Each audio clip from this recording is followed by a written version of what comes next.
Okay, so I dug up some of the common mallow today, and this is Misha. I'm the oldest sister from Natural Medicine Mamas. I realized as I started making these videos I should probably say who I am.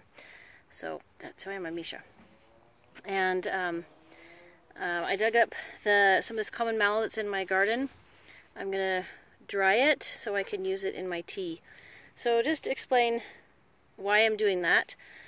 Most perennial roots are best dug up in the early spring or in the late fall. And that's because at those times of year the plant has put all of its stores and its energy into the root so that it can sleep and be dormant for the winter time. So that's when you're going to get the highest amount or percentage of nutrients in the root of the plant. No, it's not late spring anymore. It's almost the end of May. But I'm going to have my garden tilled next week, and I use mallow, the mallow root, in my tea because, as I've mentioned in other videos, the nettle and alfalfa and raspberry that I like tend to dry me out and leave my skin pretty dry, especially in my fingers.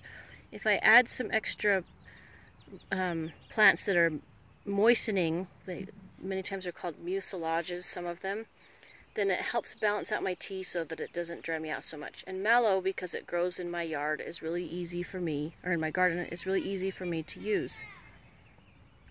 So because I'm not using the mallow root for its nutrients, I'm using it for its moistening qualities, I'm digging it up now. So there's a bunch of it. I found some really good roots. This one is an older plant. I can tell that by how thick this root is.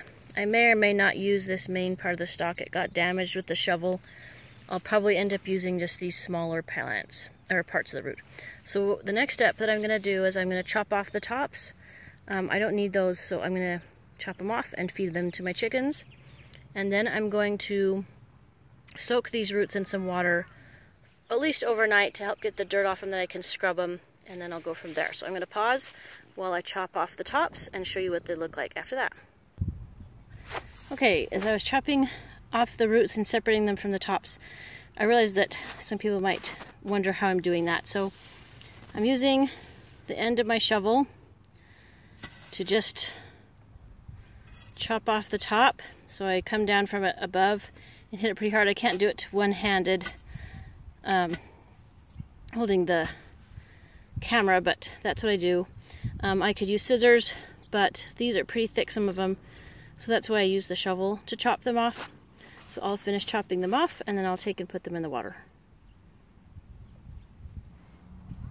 Okay, so I have all my roots chopped off.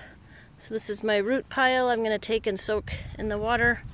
These are the green tops that I'm going to give to my chickens. And I know some people talk about thanking the plants, and that is definitely something that I do. You know, the plants are alive, and I'm grateful for them and what they give back to me. So I do always tell them thank you for helping me.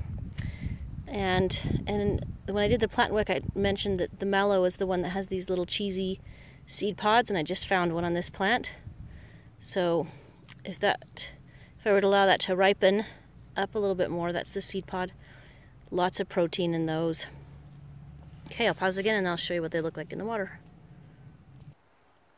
Okay, so I have my common mallow roots soaking. This tub that my kids used to play with works perfect for that because it's fairly deep. I covered it with chicken wire so the dog doesn't drink out of it. I don't need his spit in there. So I'll leave that overnight just to get those roots really hydrated for any that I'm going to use fresh. And then I can scrub them off and chop them up and dry them, and I will show you that in a separate video. Thanks for watching.